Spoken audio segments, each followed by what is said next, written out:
Dance show India's best dancer के upcoming episode में film maker Sajid Khan entertainment का दोस्त बढ़ाने शो में आने वाले हैं। इस वीकेंड बेस्ट की अदला बदली पर थीम रखी गई है। डांस शो के सबसे पॉपुलर कंटेस्टेंट नेक्सन का प्रोमो वीडियो सामने आया है। उन्होंने स्टेज पर सेंसुअल डांस किया, जिसे देखकर साजिद खान वाह वाह करते हुए नजर आए। लेकिन करिश्मा को नेक्सन का ये परफॉर्मेंस बिल्कुल भी अच्छा नहीं लगा। एक्ट्रेस ने साफ कहा उन्हें डांस पसंद नहीं आया। वो कहती है ये तो मुझे बिल्कुल अच्छा नहीं लगा। फिर ऐसा कुछ होता है कि करिश्मा गुस्से में वॉक आउट कर जाती है।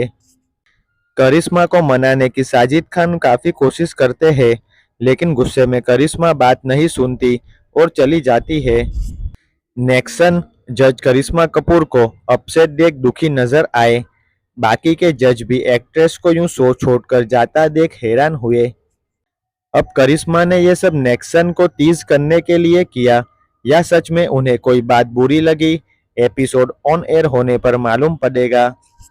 वैसे सभी जानते हैं नेक्सन करिश्मा के फेवरेट है। करिश्मा को उनका हर एक कमाल लगता है। वो कंटेस्टेंट नेक्सन की कई दफा तारीफ कर चुकी है।